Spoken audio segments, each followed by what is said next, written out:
Thank you, Mr. Speaker. I suspect that the honourable members on the front bench opposite are now surrounded. I suspect that they're the only people left in this chamber prepared to defend the cutting of the winter fuel payment. Dozens of their own MPs have now joined a long list, including their own Welsh First Minister talking of learning lessons from Wales, the money-saving expert Martin Lewis, and voters up and down this country, telling the government they got it wrong. The Conservatives have led this campaign from the start, but if they won't listen to us, will they now listen to everyone else and think again? Thank you, Mr. Speaker. I mean, we've set out our policy, but here we are 10 months on, and I have no idea what theirs is.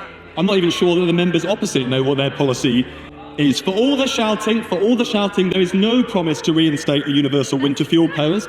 There is one policy, though. There is one policy from the leader of the opposition, the very woman who in 2022 called for the winter fuel payment to be means tested. Now, she wants to means test the entire state pension. Apparently, that's exactly the sort of thing we will look at.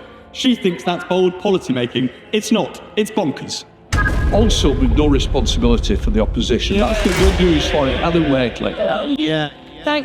Thank you, Mr. Speaker. Also not something that the leader of the opposition said, but to the point in hand, the winter fuel payment, I wonder how much longer this tone-of-death final stand will go on.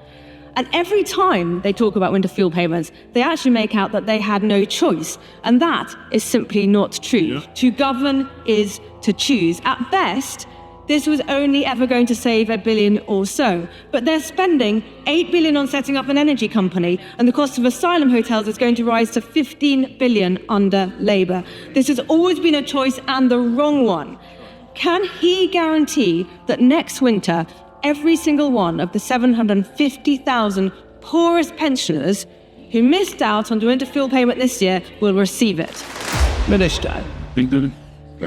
Well, I can guarantee that this government's going to deliver on its priorities for pensioners, raising the state pension with a £470 a year increase this April, saving the NHS with a £26 billion increase every single year. And what will the party opposite be doing? None of that, because they oppose every single measure required to fund it. And we know what the Tory plan is because we've just lived through it. Pensioner poverty rising and the NHS collapsing.